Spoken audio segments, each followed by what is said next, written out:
from the American Academy of Pediatrics. It is that time again, time to answer your questions about all things raising kids and kids' health, and I have just the person to do it.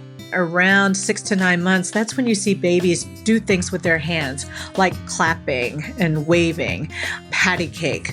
So that's about the right age when you can start signing more and please and thank you.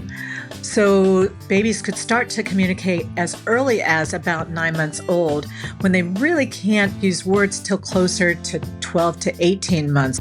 Welcome to Healthy Children, the podcast for parents from the American Academy of Pediatrics. I'm Dr. Edith Bracho-Sanchez. I am a pediatrician and a mama figuring it out. This is a judgment-free space where all questions are good questions and the answers will hopefully be even better. Let's get started. Today is my favorite recording day, though we do have a lot of amazing experts here on the regular, of course. But today we get to answer your questions. As always, thank you for sending those in. You can do so by emailing us at podcast@aap.org, podcast@aap.org. And let's get to the ones that came in. I have with me Dr. Jennifer Shu, who is a pediatrician, medical editor of healthychildren.org, and a seasoned mom as well. Jennifer, welcome back. Thank you so much for having me on again, Edith. Yeah, I am excited to do this. Let's get right to it. The first question that came in says, my child is a picky eater and I'm hosting Thanksgiving for my extended family. How can I make sure that she eats a nutritious meal? Fantastic. So that sounds like a wonderful group event, social event that also involves possibly a lot of yummy food. And even picky eaters should be able to find something they like. One thing we suggest is to at least include one food that you know your child does like.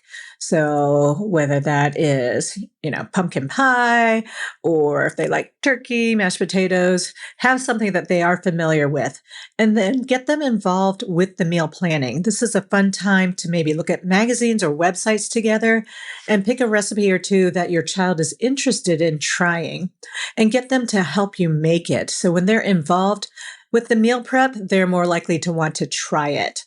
You want to keep the mealtime really low key, relaxing, no pressure to eat everything so that they will have good memories and associations with Thanksgiving meals. And one other trick is to do a technique that we call food bridges. So if they like a certain food, you can make a bridge over to a very similar looking or tasting or textured food and see if they will give that a try. So one example I like to say is if your child likes mashed potatoes, maybe they would also like to try mashed cauliflower or mashed turnips and see how they do with that.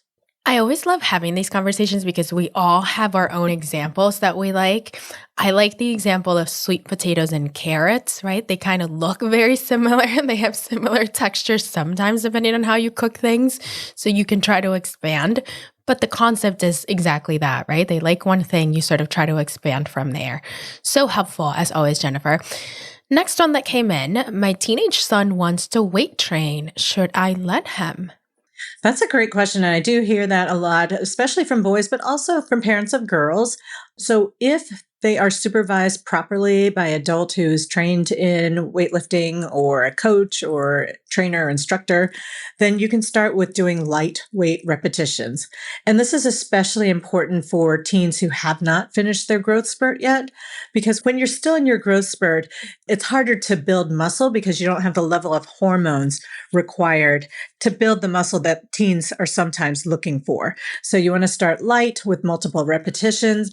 And as they get older, then they might be able to lift more. But at first, you don't want to do any dead weight lifting or anything that could strain the body.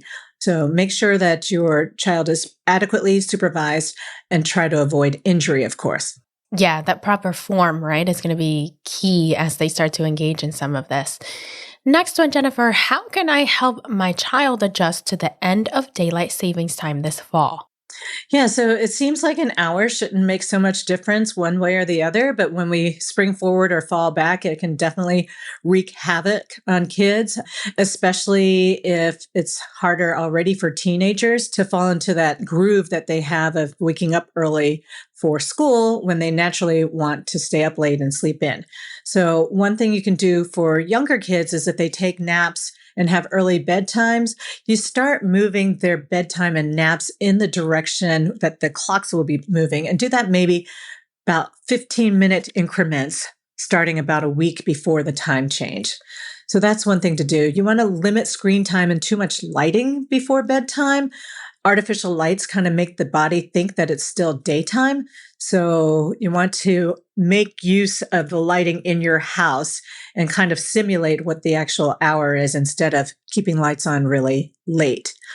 Try to follow a set nighttime routine. So if you always do bath time, books, and then bed, if you start that earlier, the body can start to wind down because they're used to that order of events at nighttime for that routine. And then one really important thing is make sure your child is getting enough exercise during the day.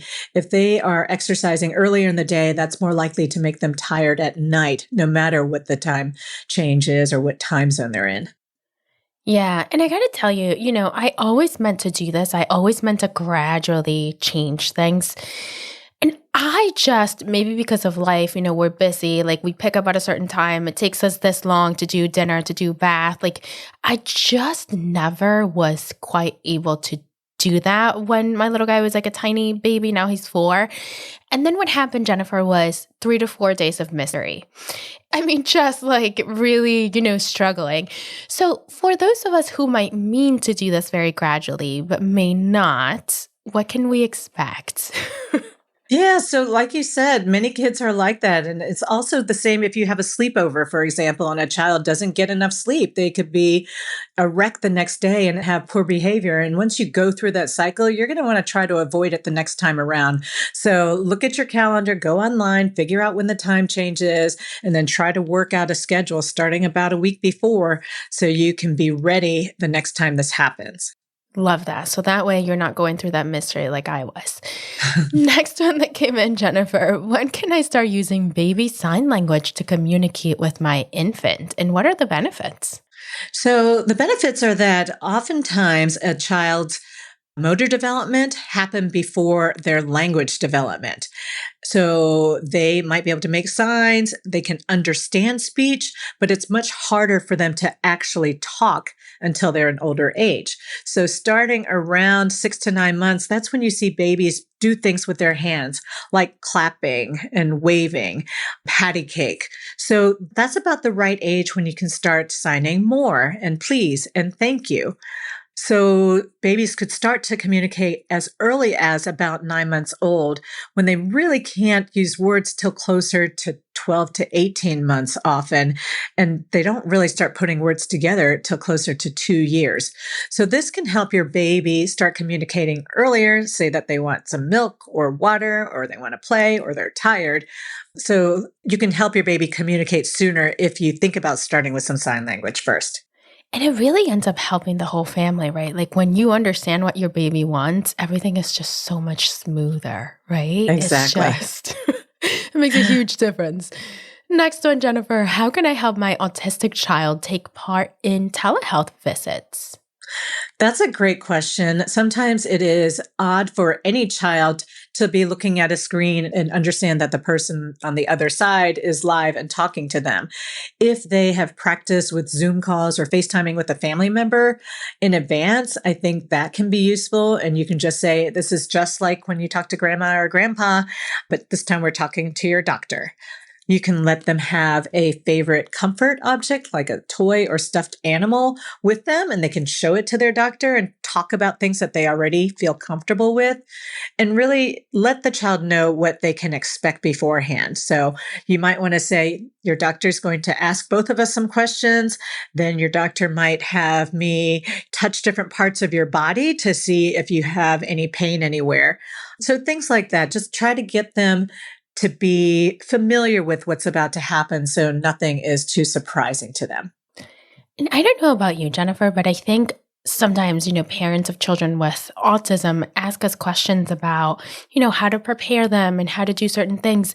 And I end up finding that what I'm counseling on or what I'm recommending, it's really good for any child, right? Like when we're talking about engaging in telehealth visits, like you would do that with a neurotypical child too, right? It's all about that preparation. Would you agree? Exactly. So it's not just kids with autism, it's pretty much anybody.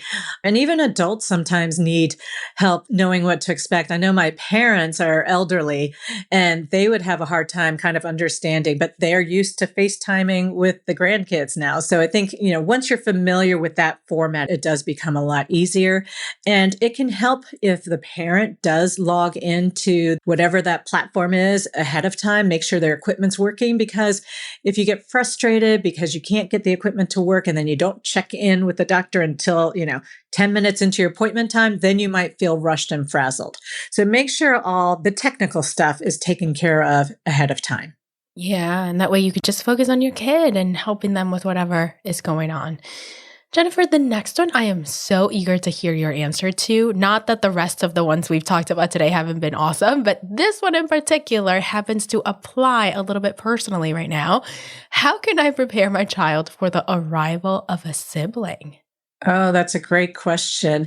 It really depends on the age of the child. So you want to give just enough information and not too much information. So if they are younger than about 18 months, you probably don't need to be telling them too far in advance.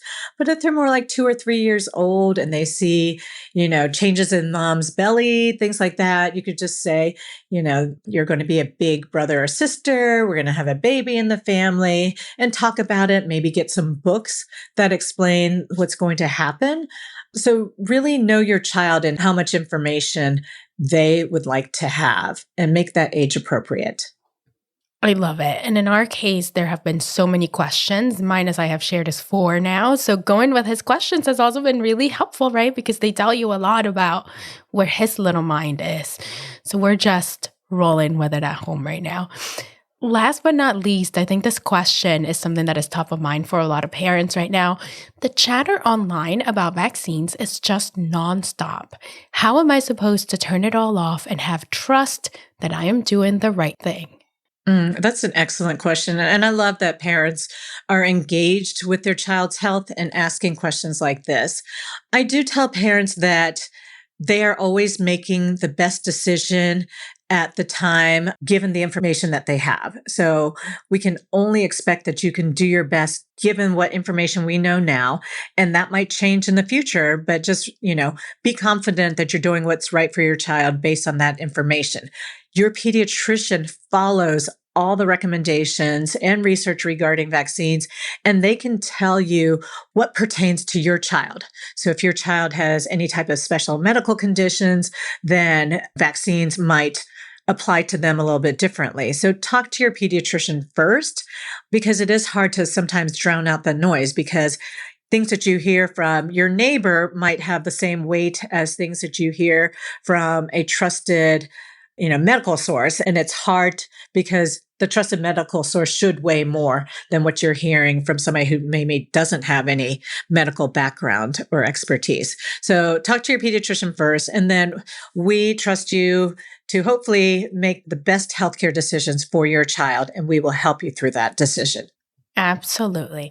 Jennifer, this was fun. Thank you so much for doing it. Always so great to talk with you, Edith. And thank you at home for joining us. If you like the Healthy Children podcast, please subscribe on your favorite podcast app and help us spread the word. Follow Healthy Children on YouTube, Instagram, Facebook, and Threads at Healthy Children AAP, and be sure to visit healthychildren.org, the parenting website of the American Academy of Pediatrics. Healthy Children is a production of the American Academy of Pediatrics. Our creative team includes Laura Alessio, Catherine Beard, Garrett Brown, Zach Christman, Ann Johnsos, Kathy Jewell, Claire Keating, Doug Nagel, Jackie Ortega, Susan Stevens-Martin, Mary Claire Walsh, Hannah Weston. And our theme music was composed by Doug Nagel. We'll be back next week. I'm Dr. Edith Bracho-Sanchez. Thanks for listening.